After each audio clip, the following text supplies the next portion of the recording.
And with us right now, we've got James Coddington. James, you are the founder and CEO of Joy Business Academy on the web at joybusinessacademy.com. Thank you so much for joining us. Thanks, Josh. Thanks for having me. So I guess, why don't we start with talking about what Joy Business Academy is? Yeah, well, that's a great place to start. So we're all about delivering immersive learning that delivers very high learning outcomes in a fraction of the time it traditionally takes people to learn skills or learn qualifications.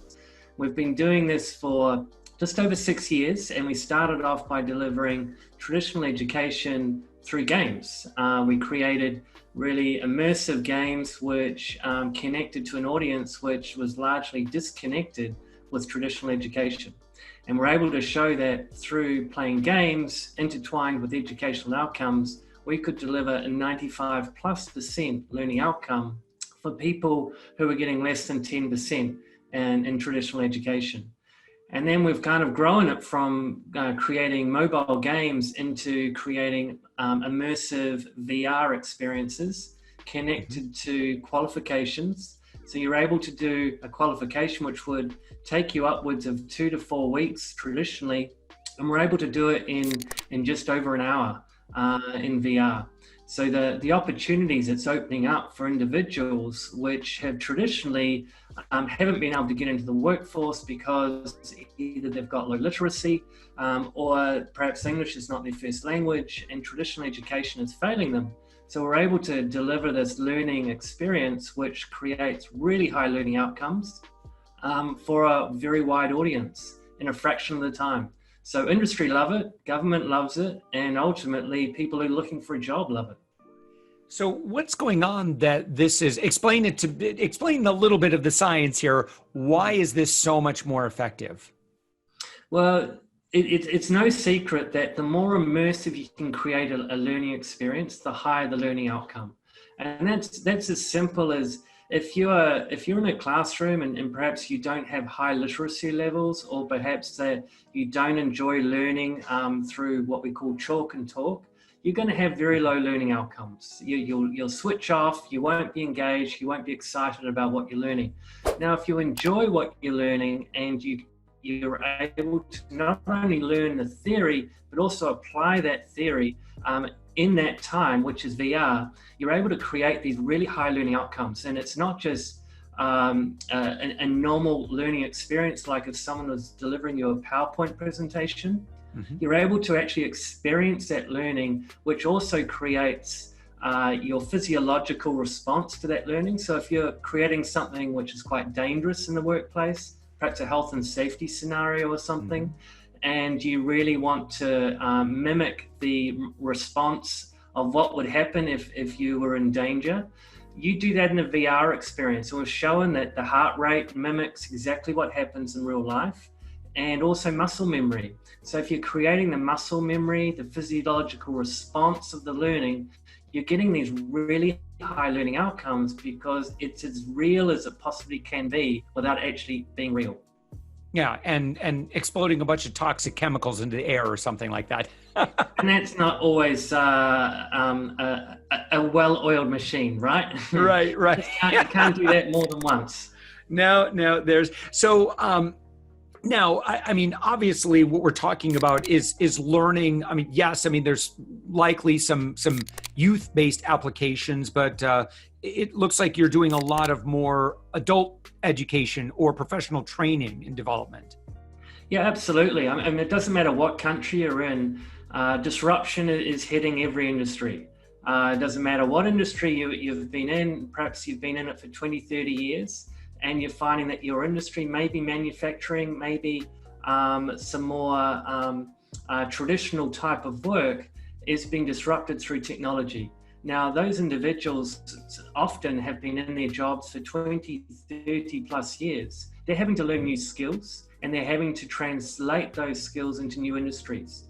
And they just don't have time to go into study for a year or 2 or 3 years to learn those skills to transfer into new industries. So all industries have to learn to train their staff faster, more effectively, and ultimately give them learning outcomes which are in the very high 90 percentile to be successful. And if they don't, if they keep doing things the same way, which I'm pretty sure Albert Einstein coined insanity, doing the same thing the same way, expecting a different result, that is insanity. So when they are looking to mobilize large workforces into an industry which is being disrupted, we have to learn to train faster, we have to learn to train more effectively, and ultimately we have to learn to train robustly, and so that we're able to scale what we do, and it is not as expensive as what we call traditional education. And as the mobilization of global workforces changes, with English is not always the first language, literacy is not always high, we have to learn a new way of translating that information so that it connects to all audiences, not just the literate and the English-speaking ones. Yeah. And so, James, so who have you been able to serve in terms of your clients? So we've started in New Zealand, and we're working on 14 different industries, largely. So we started with a pilot with our New Zealand government to help and assist, I guess you'd call it, one of our biggest challenges in our part of the world is construction. There's a construction boom going on in New Zealand. We're unable to find qualified workers to work in the industry. And we're able to, we wanted to be able to train the staff faster and more effectively. And a lot of our construction workers are coming from offshore. They're immigrating to New Zealand. And so English was not their first language. So we need to come up with a new way of training, educating those individuals much, much faster, and in a way that would resonate with them to keep them safe on the workplace. And we did that very successfully over a period of 6 months. And we proved the model, and over that time we've been able to take the model that we've proven by increasing learning outcomes from less than 20% to 98%, taking the training from 7 days down to 35 minutes, and then ultimately saving our government $6 million in the process, so giving them a return on investment by saving a lot of time and energy for the industry. Well, that's got to make them happy. Yeah, it's hard to keep the government happy, but yes, they are very happy. So you launched this just over 4 years ago, 4.5 years ago. And so how did you get into this space, and how did you know that this was going to be the industry to really get into? Yeah, sure. Well, we actually started in a traditional education sense. So what I call analog, we were trying to solve a problem of youth unemployment. Youth unemployment isn't just a problem in New Zealand, it's a global problem. It is increasing. As unemployment is reducing, unfortunately, youth unemployment is increasing. Yeah. And we wanted to understand why. So we understood that there was a big skills gap, and the big skills gap that we were seeing was that it was the employability skills that were lacking, and what we call soft skills, their ability to work as a team, communication skills, resilience, problem solving, critical thinking, all of the things that unfortunately you don't learn in a school or at a university, but are very highly valued by the employers. So we started to create e-learning around some of those critical skills, and we found that it was a fairly average result. And what I mean by that was, unfortunately, it was only picked up by the educated, but it left a big hole for the uneducated because they couldn't read, or perhaps English wasn't their first language. So we needed to come up with a new way that delivered the same training and skills acquisition in a way that it didn't matter whether you were English speaking or whether you had high literacy levels. So we created these games that had really high resonance with people of all ages.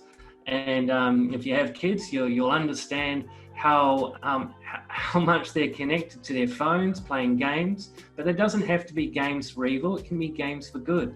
And games for good is all about intertwining educational outcomes in a fun, immersive, competitive environment. Yeah. What would be some examples of games for kids that would not be evil? I guess it would be on the, in terms of, they would be productive in terms of like education or learning skills. Yeah, sure. So we've created a series called the Tycoon Games, and the Tycoon Games gives kids the opportunity to run and own their own business. So they get to set up their own business in either construction or retail or hospitality or tech, and they can set up their own tech business.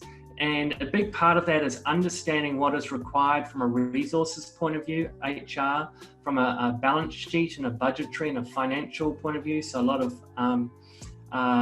financial acumen goes into that, and financial literacy.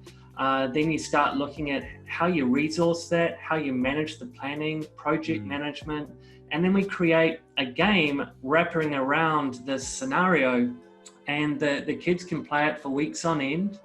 And at the end of that, they're able to receive micro-credentials for their achievements. Wow. It's not a test at the end of it, but you're actually being assessed in your cause and effect, what you do in that game. And that's in every secondary school in New Zealand.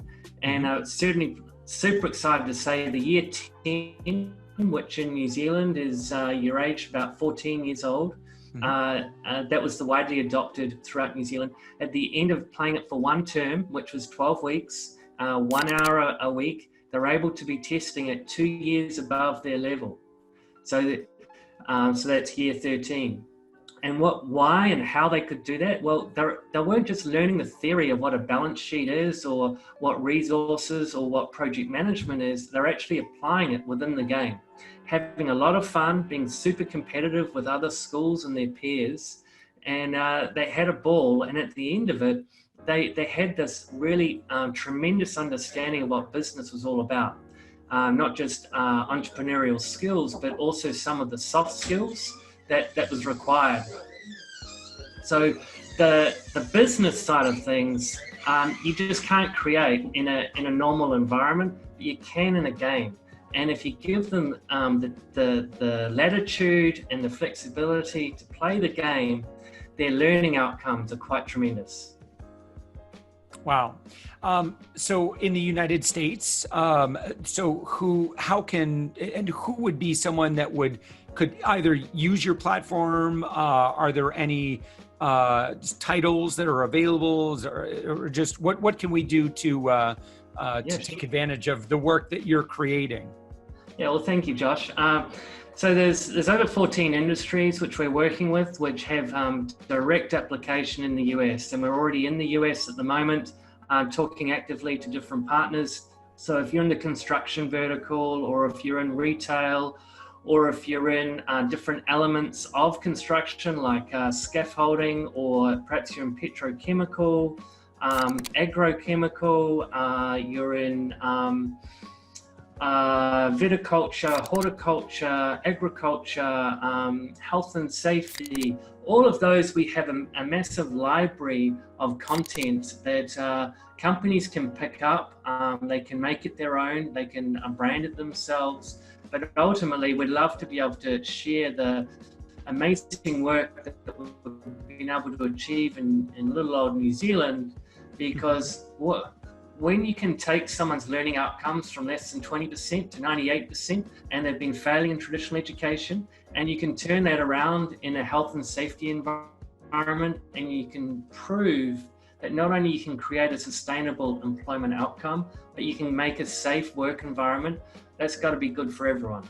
I think so. And, I think anybody, if they were to look into their crystal ball and say, where are we going with learning and education? Do you think it's going to be more VR, AR, and AI and everything else that's just much more intelligent, much more efficient, and, creates a much more realistic environment? And everybody would agree with that. So, James, I think it's pretty good positioning to have developed such a successful brand and platform as you have over the past 4.5 years. So congratulations on that. And is there any other way that people can engage with you or kind of get started in the work that you're doing? Yeah, sure. I mean, they can reach out to me on LinkedIn or just my normal email address, which is james@joybusinessacademy.com. love to hear from people. At the end of the day, what we center around is solving people's problems, and it doesn't matter what industry you're in or what challenges you face. I would imagine training, onboarding, inducting, and providing their staff, which are their most valued asset, opportunities to grow and develop, is right at the top of everybody's list. And we'd love to hear how we could help. Well, James Coddington, you are the co-founder and CEO at Joy Business Academy, and you're on the web at joybusinessacademy.com. Thank you so much for joining us. Cool. Thanks, Josh. Really appreciate your time.